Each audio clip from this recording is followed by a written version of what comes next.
Bismillahir-Rahmanir-Rahim. The Quranic System of Sustenance. By Allama G. A. Parwez.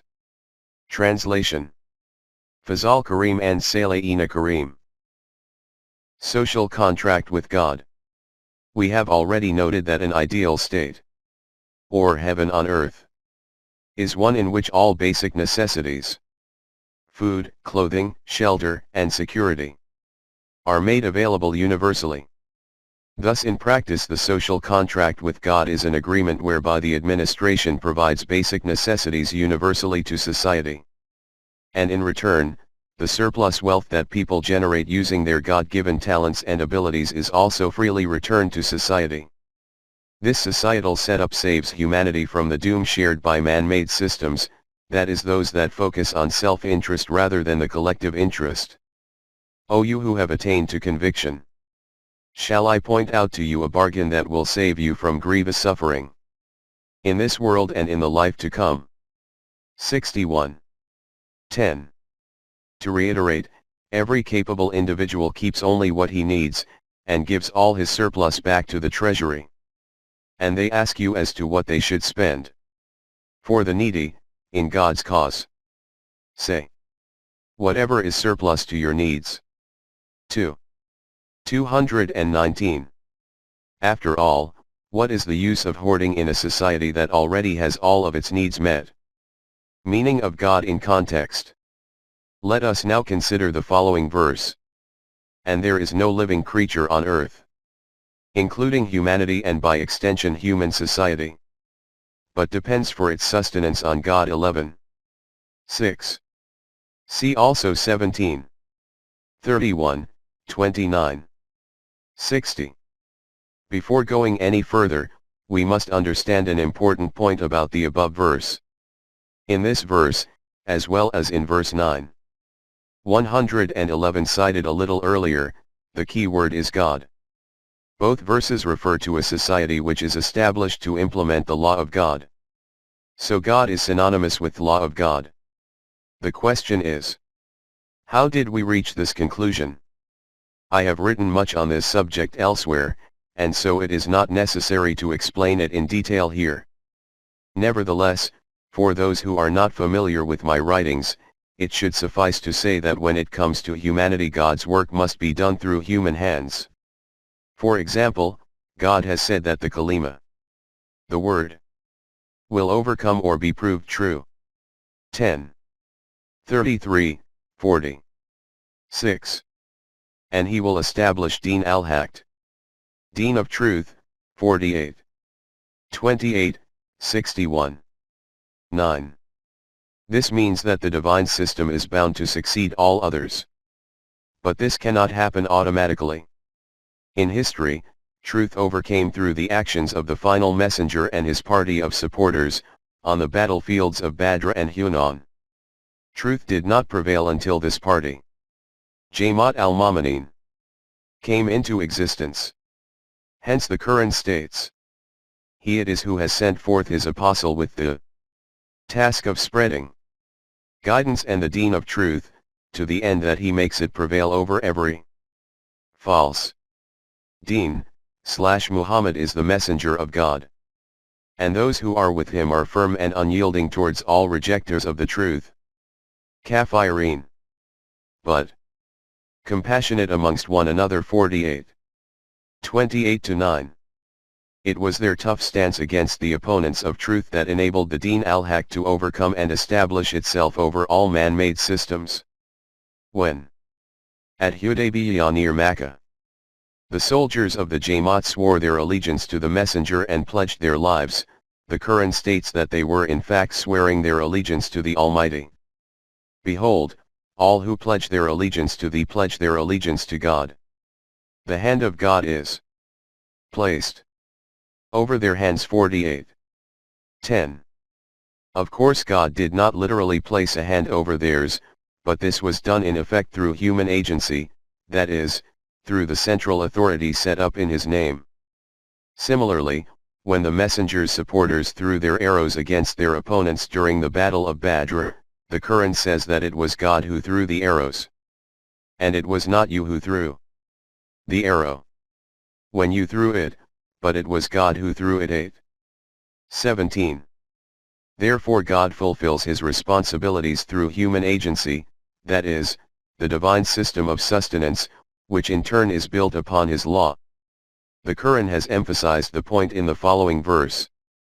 Thus, when they are told, spend on others out of what God has provided for your sustenance, the rejectors of the truth say to those who believe, shall we feed anyone whom, if your God had so intended, he could have fed himself? Clearly, you are but lost in error. 36. 47. The Quran is thus exposing the flaw in their logic. Of course God will not personally provide sustenance to the people himself, but this will be done through his divine system. To fully understand why their logic is flawed, we should consider the following. The Quran tells us that God is the sustainer of the nations of the world. Rabbi al-Alamin. It tells us that there is no living creature on earth but depends for its sustenance on God. 11. 6. And that we should not commit infanticide out of a fear of poverty, since God shall provide sustenance for them as well as for you. 17. 31. Obviously, if the Almighty has taken the responsibility of fulfilling the needs of society, then it means that no one can remain without. But we observe that countless people die of hunger every day. Famine claims millions of lives. There are many children who die simply because of malnutrition. Naturally. God forbid. We might wonder how, if he is responsible for fulfilling our needs, there is so much suffering based on shortage in the world. However, in light of our discussion on the subject, this verse does not mean that God will personally intervene and take care of humanity. These responsibilities must be fulfilled through human hands, that is by a system. If a system is established in accordance with divine law, then God's responsibility is automatically fulfilled, and it becomes a testament to the world of how God takes care of humanity. Say, am I, then, to seek a sustainer other than God, when he is the sustainer of all things?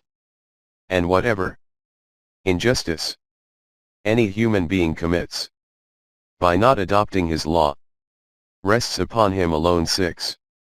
164. However, if a society is established on man-made laws, then the means of sustenance will be unequally distributed, that is, we will see injustice and some will inevitably go without. In the natural universe, the law of Rububiyyah operates by itself, that is, it is a natural law. However, in the human domain, this Rububiyyah operates only when humans themselves choose to adopt it. When a society establishes itself in the name of God, this means that the administration will take on the responsibilities that God has promised to fulfill in the Quran. And in return, every member of society will likewise fulfill their duties and obligations. 9. 111. However, the people will fulfill their duties and comply with the system only as long as the system fulfills its responsibilities to them. In light of all that we have discussed, let us now reconsider the verse in which it is written, and there is no living creature on earth, including humanity and by extension human society, but depends for its sustenance on God. 11. 6. The verse is clearly saying that the responsibility of sustenance will fall upon the society that has established itself in accordance with God's law. The Quran states that if God freely provides us with our means of sustenance, then what need is there for us to hoard? What need to hoard?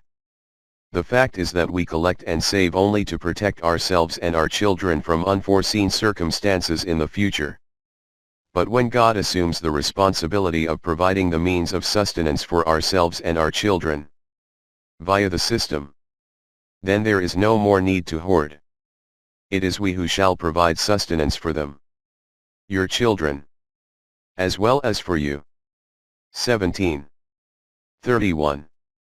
In fact, we tend to hoard only because we fear that when we grow old and can no longer earn, we may not be able to provide for ourselves and our children.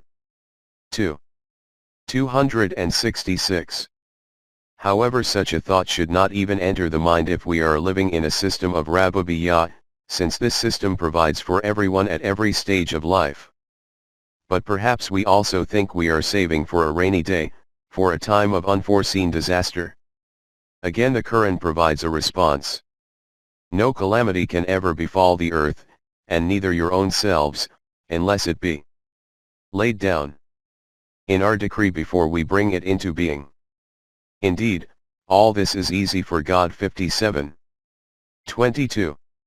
In other words, this system makes provisions for a potential disaster, since having a contingency plan for external or internal calamities is easy for God. Hence, if someone partially or completely loses their capacity to earn after illness or an accident, the system will ensure that he never goes without. At any rate, those with a greater earning capacity do not treat their wealth as their private property, but something that is created to benefit humanity. It is only in selfish societies, in which we are encouraged to compete for self-interest, that people not only equate wealth with status, but are even willing to exploit others in their quest to get it. In a society that secures sustenance for everyone, hoarding becomes an obsolete concept. It is only a fear of future insecurity that compels people to hoard. Satan threatens you with the prospect of poverty and bids you to be miserly. Fasha 268. Conversely, the system of Rabubiyya eliminates all fear of insecurity, since it guarantees sustenance to all of humanity. Whereas God promises you His forgiveness. Ghafar 164 and Bounty 268. The Quran has thus explained the difference between a man-made and a divine system in just a few words. In the former, every individual is responsible for meeting his own needs, and so is unconcerned with the needs of others. In this type of society, the individual is worried only about his own future.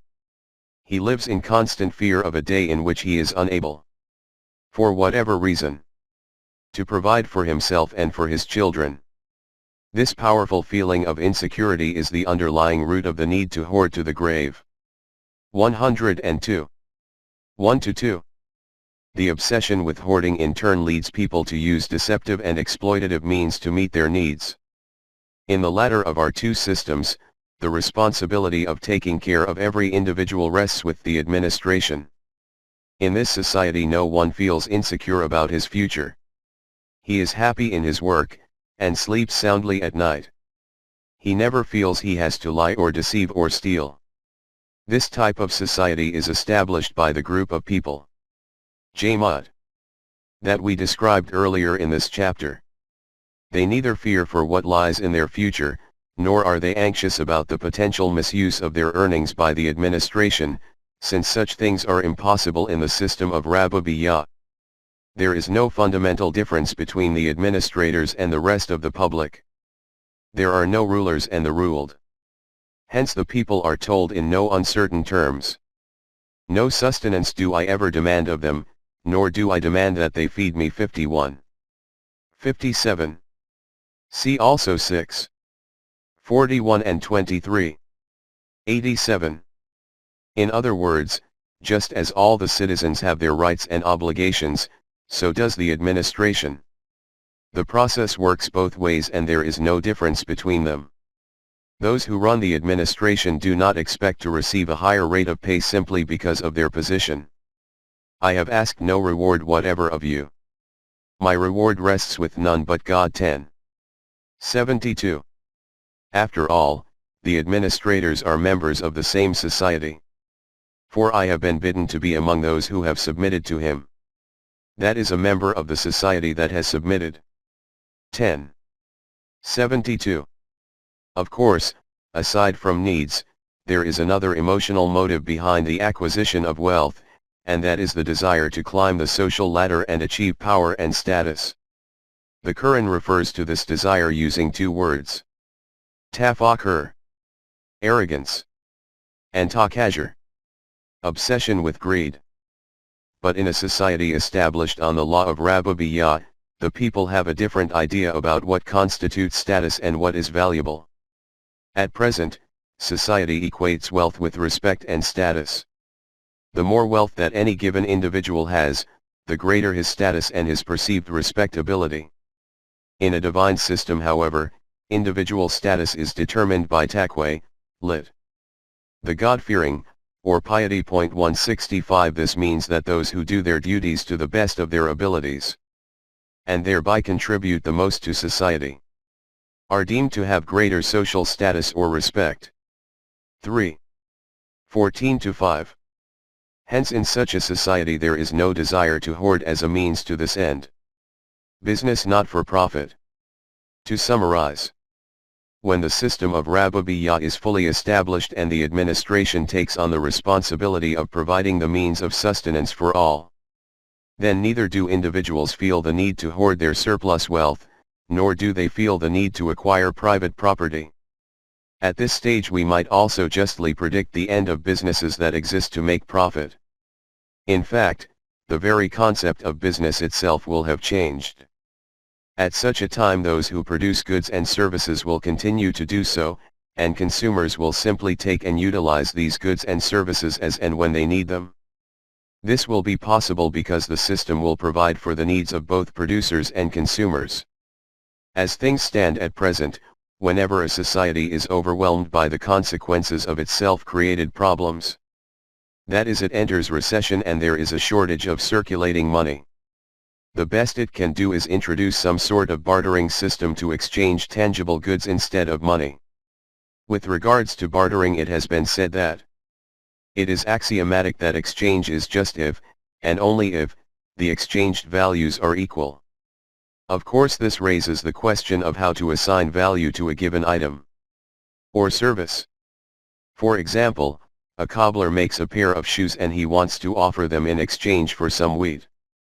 How much wheat would be the equivalent value of the shoes? This is the issue at present, but if the system is meeting the needs of the cobbler and the farmer, then perceived value does not come into question. Instead, it will be a question solely of need. This is why, in the Quranic system of sustenance, this business issue will no longer need a solution, since the issue will no longer exist. In the Quranic way of life, business will simply come to mean the facilities which distribute goods and services. As we have already noted, the administrative authority will meet the needs of all people, that is, employees and employers alike. For argument's sake, we might call this their return. To clarify, since their needs are already being met, the question will never arise as to how much they should be paid for the work they do. Instead, they will all work to the best of their capability for the collective interest, secure in the knowledge that the administration will cater for their needs, and that ultimately this is the return for their efforts. Unlimited powers. Note that the biggest hindrance to the establishment of a system of sustenance is the individual's fear of giving away the surplus which, so his intellect tells him, he ought to be saving for the future. But once the divine system is established, the intellect becomes satisfied that the administration will provide for both the individual and his children. If the individual is faced with a crisis, he knows that the system will fully support him and he will not be left alone to deal with it himself. He is saved from worrying about anything. When he is no longer anxious about his livelihood and the upkeep of his children, and is free to put his mind to other things, then we can only imagine what he might achieve. It is only his material insecurities and his fears for the future that continually divert his creative energies and prevent him from fulfilling his potential. Otherwise, humanity has almost no limit in its power and creative potential. It takes all manner of raw materials and hidden forces in nature, and puts them to good use. Every human being thus reaches the height of his abilities. All live well and in dignity. All are equal and none are downtrodden. Humanity can face any adversity and overcome it. We can see that not only does the system of Rabubiyya free the human mind from the fear of destitution, but in addition it instills a sense of conviction that whatever we give to society will ultimately nourish the individual self. The more we give, the more the self will develop. This is how we will achieve immortality and God's attributes will become manifest within us. The individual will happily work as hard as he can, knowing that the more he produces and gives away, the better it is for his self. If need be, he will gladly give away his most prized possession, since he will know that 1. If he dies, his children will be looked after. 2. If he pledges his life to protect the divine system, he knows that he will be entitled to immortality. If he becomes a martyr, he will be deemed victorious. A society of this type is an unstoppable force. The world remains in awe of how the final messenger took a small group of individuals and, in a relatively short period, turned them into the most advanced people on earth. Research institutes have even been set up to find out how they achieved so much in so little time. However, the world doesn't seem to realize that the messenger achieved this only because he formed a society that was built upon the divine system of sustenance. And the marvelous achievements of this new civilization are really just the fruits of this system. The messenger had educated his people with Quranic principles, convinced them of the veracity of these teachings, and then established the system in practice. Muhammad shall convey your messages to them, and impart revelation to them as well as wisdom, and cause them to grow in purity too. 129. In other words, the messenger would educate and establish a society which would unlock the potential of its people in accordance with God's guidance. A new civilization was thus born, and it spread from east to west. When this civilization conformed with God's law, then he was their friend and helper. 9. 100. Relationship between individual and society. The most important issue at the present time is that of the individual versus the collective. Western materialism is a reaction to the Christian spiritualist doctrine that rejects the physical world. And similarly, modern European ideas regarding the individual and the collective have come about as a result of an adverse reaction to Christian monasticism. The fundamental teaching of monasticism is that collective or societal life has no meaning, and that the true meaning of life is to seek individual salvation, that is, for the soul.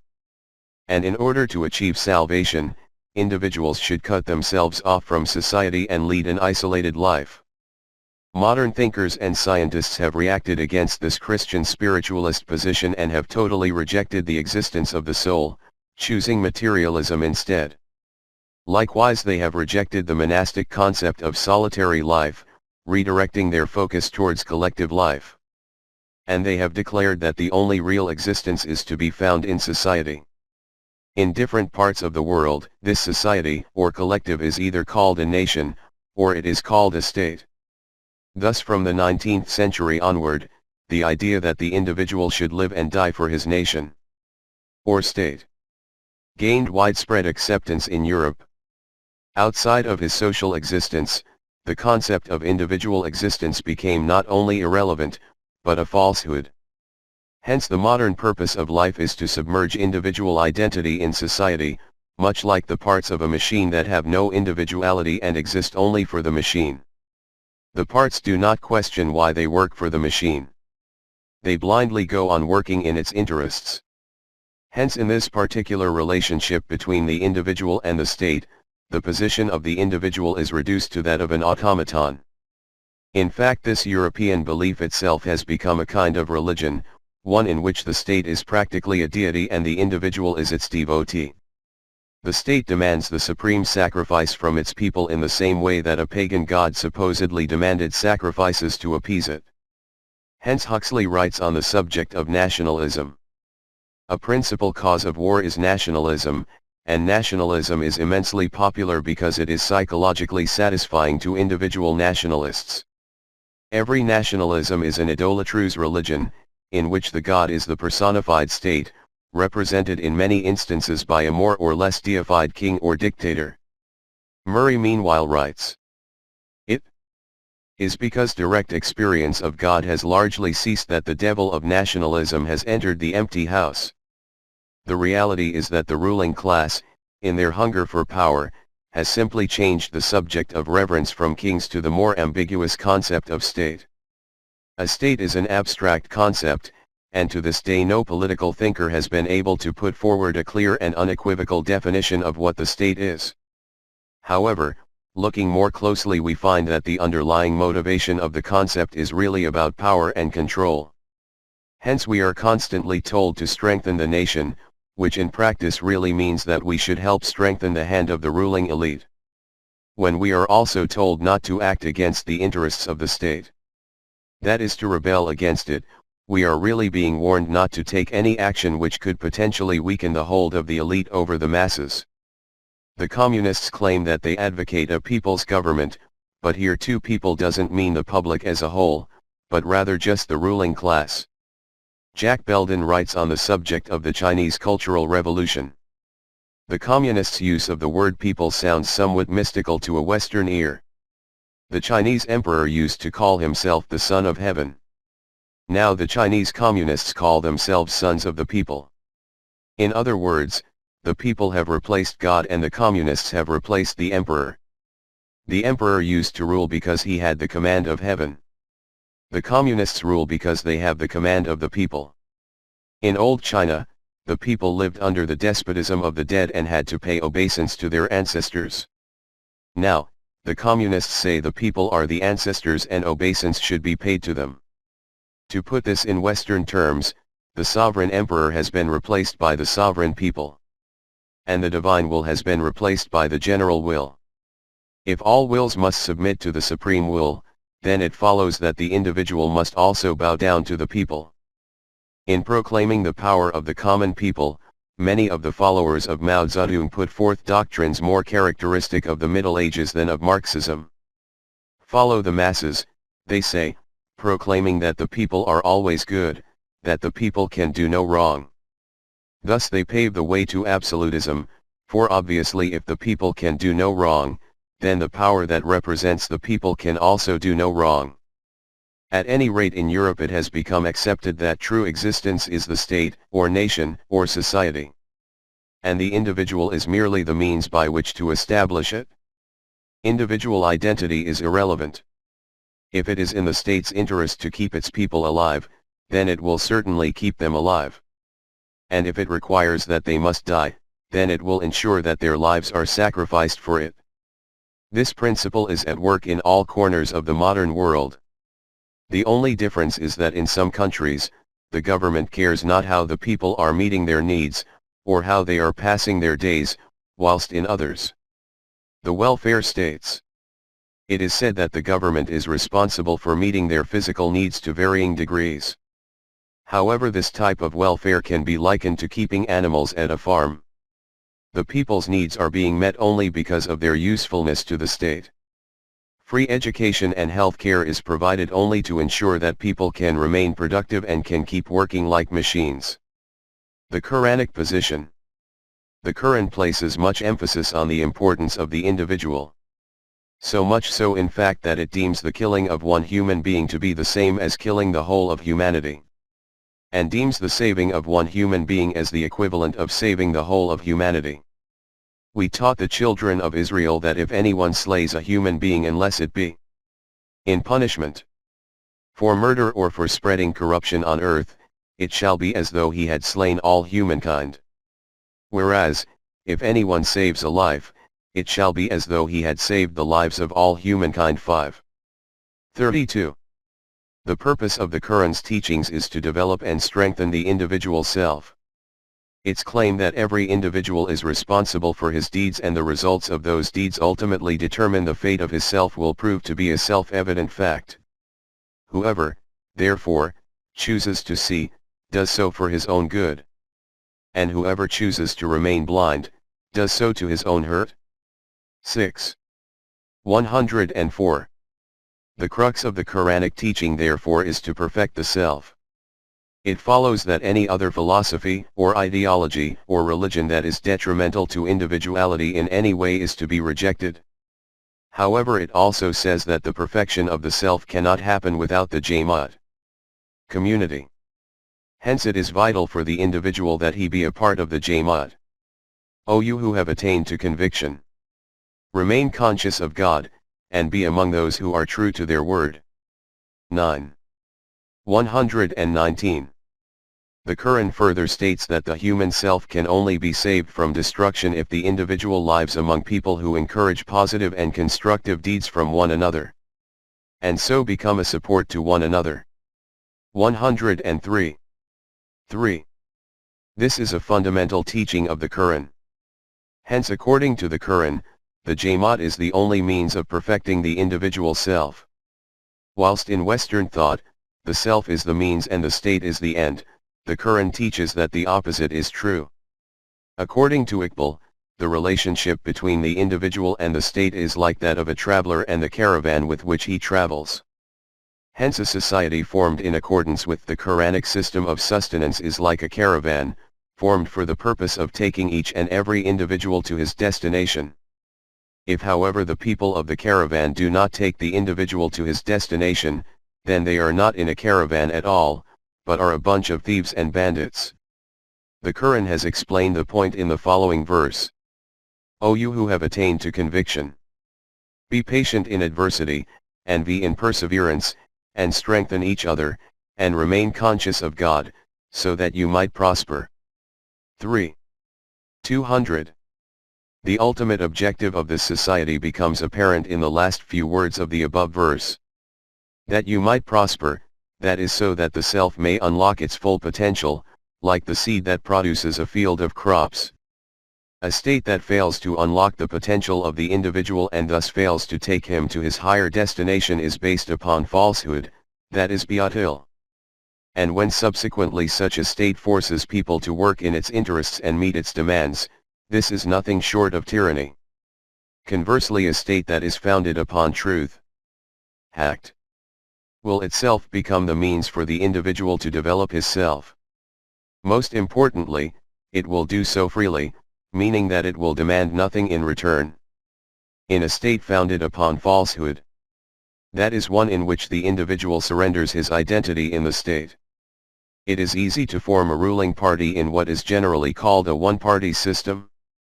In order to maintain power and party discipline, force becomes a necessity. It soon becomes clear that this People's Party is really nothing more than a military dictatorship in which individual members are mere soldiers and the leading members are their commanders. The soldier's duty is to obey orders without question, and that is all. He has no opinions of his own, and he never thinks for himself, indeed, nor is he required to do so. No one asks for his input or to contribute an idea. The ideal soldier is one whose sense of self is utterly annihilated. Any soldier who shows signs of retaining his sense of individuality is always crushed. And in fact this is true even of democratic states. China, of course, is one example of a state governed by a one-party system. Jack Belden, who was so awed by the revolution in China that he called it a cataclysmic change 173, has made the following observation. In general, it may be said that the communists are trying to unify China by the enthronement of the social right over the individual right. If you want to express your individuality, you do not belong. You must indulge in self-examination. You must come to the group and be criticized. You must acknowledge your errors. You must work for society, not yourself. Therefore, whilst a communist society does indeed take care of the individual, it does so at the cost of individuality. The Quran has described a similar situation in history, namely that of the ancient Egyptians. Their pharaoh claimed. Pharaoh said, I am your sustainer, Rab, all-highest. 79. 24. In other words, other than claiming divinity, he claimed he was meeting the needs of his people, hence sustainer, Rab. Pharaoh further said that since the land and the rivers of Egypt were in his control and his system administered them, this justified his claim that he was the people's sustainer. 43. 51. He also presented a similar claim before Moses, and made a point of reminding Moses that the royal household had raised him as one of their own. But the messenger's response revealed the fundamental difference between the Pharaoh's system of rule and God's Rabbubiyah. Moses replied, and as for that favor of which you tauntingly remind me, was it not due to your having enslaved the children of Israel? 26. 22. The Pharaoh of course maintained his power by exploiting the Israelites and molding them to suit his purpose. he had effectively emasculated their nation by slaughtering any men who might have rebelled against him, whilst nurturing the gentler and more feminine qualities of their nation. Hence, killed their sons and spared their women, too. 49. Generations of Israelites were also raised in Egyptian ways and norms, turning them into intellectual slaves, and thereby destroying their individual identity. 2. 49, 14. 6. This therefore was the reality of the sustenance provided by the Pharaoh and the Egyptian elite. The means of production was entirely in their control, and they exploited the ordinary people. It was a powerful ancient dictatorship. The fact remains that in a false system, whether we call it a society, a nation, a state, or a people's government, the individual has no real existence. Conversely, Jamaat of the divine system of sustenance, Rabubiyah, is formed expressly for the purpose of developing every individual to his full potential. Of course, this creates a problem. On the one hand, complete law and order is absolutely essential to retain stability in a system. And on the other, the concept of nurturing individuality demands that there must be ample room for freedom of thought and speech. In short, there has to be a balance between authority and freedom, which is not an easy task. This was the crucial point, in fact, about which the messenger was told. Behold, we shall bestow upon you a weighty message. That is, we will entrust you with a great and heavy responsibility. 73. 5. Have we not helped you with the responsibility that had weighed so heavily on your back? 94. 3. There is insufficient room in this book to discuss the subject of the final messenger's weighty responsibility and how he succeeded in establishing a society that allowed authority and individual freedom to coexist instead of clashing. The balance of discipline and civil liberties as exhibited in this system is perhaps unmatched in history, and which few of the children of Adam may have witnessed. If we are ever to see it again, then we can only do so by adopting the Quranic system of sustenance.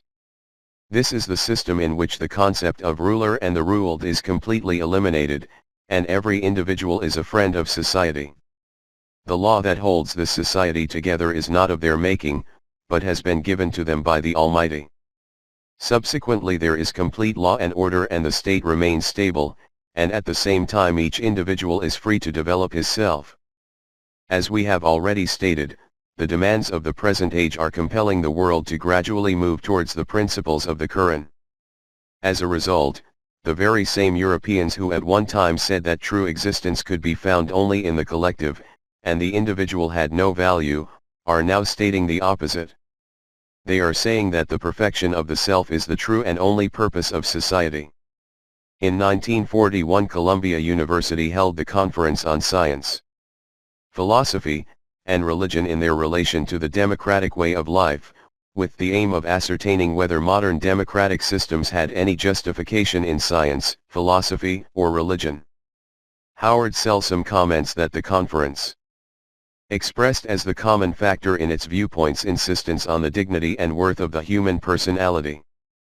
World reconstruction, the conference report said, must take this principle as its basic postulate. Any theoretical derogation from the respect due to the human personality, like any political or economic use of one person as a tool in the hands of others, tends to break down the whole structure of civilized life, and is in itself a negation of one of the most significant aspects of human culture and civilization. Economist Alexander Loveday, who at one time worked at the League of Nations Secretariat, writes, "Individuals are equal not in their faculties or in their utility as means by which some end may be achieved, but as an end in themselves.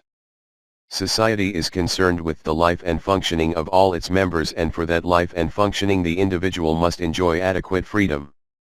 The test of right must be life. The life of the individual as an end in himself." Martin Buber meanwhile writes, "Not before a man can say I in perfect reality, that is, finding himself, can he in perfect reality say thou, that is, to God. He who ceases to make a response ceases to hear the word. It is not radically that characterizes man as separated by a primal abyss from all that is merely animal, but it is his potentiality. If we put him alone before the whole of nature, then there appears embodied in him the character of possibility inherent in natural existence and which everywhere else hovers round dense reality only. Like a haze. Ernst Cassirer writes, all that which befalls man from without is null and void.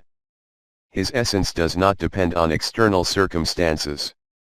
It depends exclusively on the value he gives to himself. Lewis Mumford quotes Tolstoy as having said, every man bears within himself the germs of every human quality.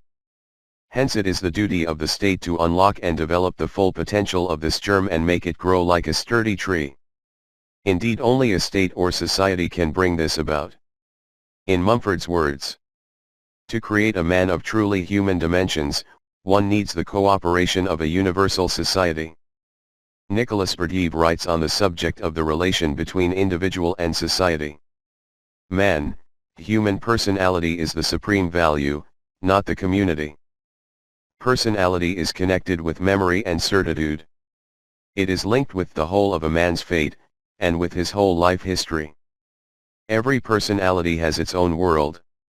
Human personality is the potential of all world thought, all world history. Of all the forms of slavery to which man is liable, the greatest importance attaches to the slavery of man to society. It is difficult for him to set his freedom in opposition to the despotic claims of society. Because the social hypnosis, through the lips of sociologists of various schools of thought, convinces him that he has received this very freedom from society and society alone. Society, so to speak, says to man, you are my creation. Everything that is best in you has been put there by me, and therefore you belong to me and you ought to give your whole self back to me. Personality is not part of society.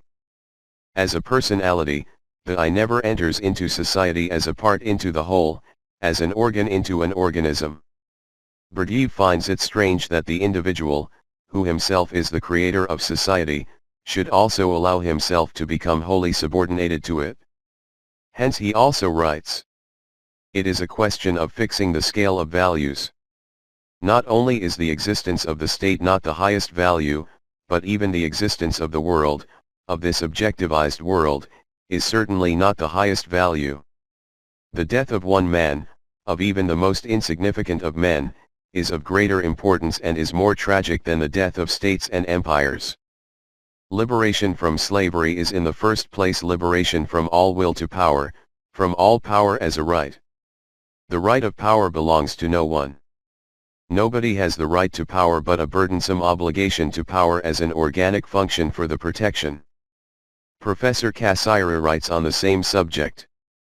Man cannot find himself, he cannot become aware of his individuality, save through the medium of social life. But to him this medium signifies more than an external determining force. Man, like the animals, submits to the rules of society but, in addition, he has an active share in bringing about, and an active power to change, the forms of social life. In a state that doesn't recognize the value of an individual. And in line with what we have already observed, we find that though it may well provide for the individual, this is ultimately done only in the interest of the state. Since all the state really wants is to improve individual working capacity and thus productivity. And at the same time, the individual becomes like an animal or a machine, leading a life of blind obedience to the state, and his will is crushed. In such a situation, the self can never become actualized. In order to perfect the self, it is imperative to both improve physical capacity and nurture a strong will. Hence the psychologist Wilhelm Stekel states, whenever will and capacity harmonize, we have the picture of a strong personality. We can see clearly that Western thinkers of the modern age are beginning to acknowledge the value both of the physical human being and his personality. These are the foundations upon which the Quranic system of Rububiyyah is based, and these foundations also provide the incentive for its establishment. Neither are these mere abstract concepts that people cannot relate to, nor is there any doubt as to their practical implications. The results of following the program can be seen and felt, and they become the solid proof of the system's veracity. At this point we should also reiterate that the higher purpose of the divine system of sustenance is not just to meet the physical needs of people. Indeed, meeting physical needs is only a rudimentary and superficial aim. From the Quranic perspective, this is only a step in the direction of life's true purpose, which is to develop and perfect the self, and this can be achieved only by enacting the principle of universal sustenance. Caird has written on this point. If there is an escape from selfish isolation when the individual identifies himself with the larger unity of the family, or again, if his spiritual life is still more expanded and enriched when his happiness is implicated with the welfare and progress of the wider organism of the state, then most of all will the individual nature become enlarged when the love of kindred and of country expands into an affection yet more comprehensive. The love of humanity, and the life and happiness of the individual becomes identified with the spiritual life and perfection of the race. To be personally interested in the moral progress of the race, or in the welfare of men and nations connected with us by no bond save the bond of common humanity would, to many men otherwise good and virtuous, seem but a fantastic cosmopolitanism, at best a humanitarian enthusiasm which only exceptional natures can be expected to feel. Nevertheless, it is the indication of a true moral progress when nationality has ceased to be the limit of individual sympathy. When the oppression or degradation of nations, however remote, begins to appeal to us with a sense of personal injury. Or when, as has sometimes happened in modern times, the story of a great act of cruelty or injustice done to a single human soul breaks down for the moment the barrier of national and individual exclusiveness, and evokes from all lands a cry as of pain and indignation for a universal wrong. In such incidents there is a witness to the capacity of a universal life which every human spirit contains, and to the slow advance of mankind towards that ideal of goodness which all Christians have recognized in one who loved all men with a love more intense than the love of kindred and country, and who offered up life itself a sacrifice for the redemption of the world from evil. In other words, establishing a Quranic system of Rububiyyah requires conviction both in this universal life and in the permanent values as a means to this destination. In short, the aim of the divine system is not merely to manage the economy, but to make this management a part of the path to a higher goal. Note that so-called economic management or distribution in Quranic terms does not literally entail making everyone live in exactly the same way. Humans are not to be treated exactly alike, as though they were prisoners, receiving the exact same nourishment, the same clothes, the same living quarters and the same furniture. This type of equality or uniformity is obviously a hindrance to individuality and creativity, and indeed destroys all that is beautiful in human life. Russell aptly comments, "There is justice where all are equally poor as well as where all are equally rich, but it would seem fruitless to make the rich poorer if this was not going to make the poor richer. The case against justice is even stronger if, in the pursuit of equality, it is going to make even the poor poorer than before." The Quran's purpose is to give humanity as much freedom as possible. And since the prerequisite of authentic freedom is to be free of anxiety, the Quran makes it the responsibility of the state to provide for the needs of all people. The implication of this, insofar as everybody has individual taste in general, is to allow for variety, that is, there are no restrictions placed on the choices that people might make for the things that they need. The only exception to this rule would be the things that are prohibited in the Quran. Interestingly, the term halal, permissible, appears alongside the word tayyib, good or pleasant, in the Quran. This means that the Quran places special emphasis on the protection of the right of individual taste. Furthermore, it emphasized a particular feature of heaven. They will abide in all that their souls have ever desired. 21. 102. The above verse makes it clear that what we get in heaven will be down to our own individual taste. A heaven that fails to account for individual tastes and preferences is really more like a hell. Communism versus Islam. Before we end, let us remind ourselves that communism is an entire way of life, although it cannot be denied that economics is central to it. Islam is also a way of life, but it does not make economics its central subject. Rather, it pervades every other aspect of human life as well. Communism as an ideology is thus totally opposite to Islam's philosophy of life. Hence it is clear that any advocate of communism cannot ever be a Muslim, and no Muslim can be a communist. Any surface similarities between communism and Islam do not make the two the same. To believe otherwise is a misconception. Islam is a unique system of life and there is no better alternative. Nor can Islam compromise with any other system.